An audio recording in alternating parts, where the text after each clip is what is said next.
What's cracking, Swolders? Mandler here at the Man Cave. Got another Ask Mandler question from the Swolger Nation membership site. This one's from Michael Smart. Michael Smart has two questions for me. Number one, he wants to know what I do for my post-workout nutrition. And number two, he wants to know how to properly deal with DOMS, which is basically delayed onset muscle soreness, which is what you get whenever you are sore as hell from training hard as balls. So let's tackle number one. All right, Michael, let's first address your post-workout nutrition. The first thing you want to address is whether or not you're looking to get jacked or whether you're trying to get ripped. And the reason I'm saying that is because your training objective and your nutrition are going to match up with each other. So let's say you're trying to get jacked, your ratio of simple carbohydrates to protein is going to be a lot higher than if you're just looking to get ripped. So let's say you're trying to get jacked, you're just trying to put on a lot of muscle and you're not really worried about adding a couple pounds of fat here or there. What I would say is go to a 2-to-1 or even a 3-to-1 ratio of a simple carbohydrate to protein. So one of my favorite simple carbohydrates for post-workout nutrition is honey. I love it. It's got some good antioxidants. It tastes great.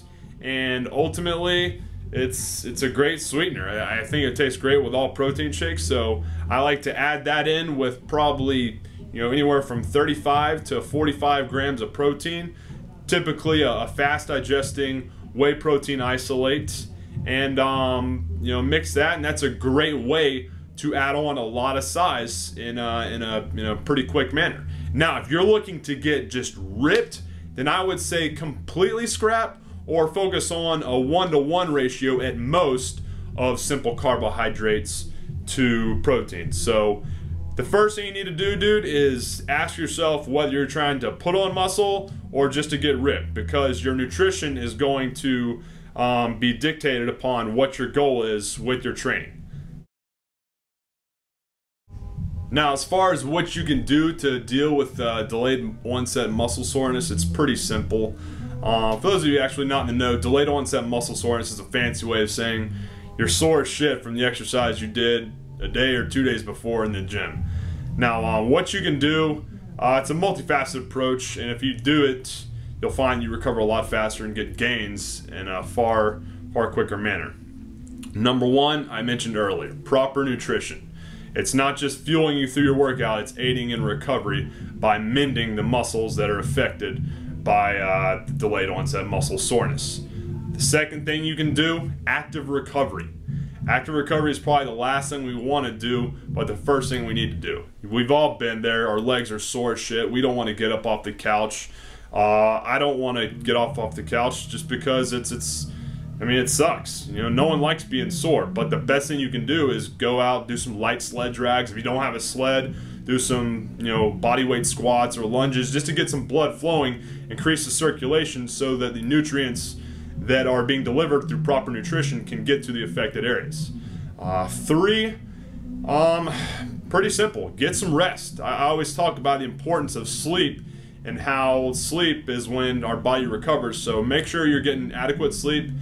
4, I love ice baths. I don't take enough of them because they make my balls jump up into my stomach, and let's face it, the only thing worse than being sore as hell is being cold as hell, but ultimately it definitely helps expedite the recovery process. And another thing you can do, and I love it, every sports guy loves it, Advil.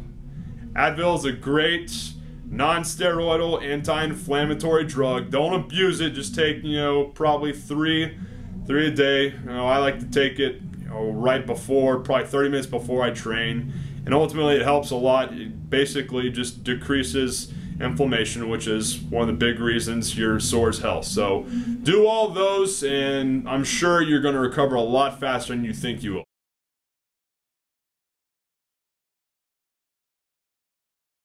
Hopefully that cleared everything up. I know post-workout nutrition and recovery are two things I could go on and on about how to keep it pretty quick for y'all. But if y'all have any other questions, specific questions about recovery, nutrition, training, or anything else I can help you out with, let me know. I'd love to address your questions personally. And other than that, Stay tuned for tomorrow because I got a great tip that's going to increase your bench press in one day. Have a good night, soldiers. Chandler, out.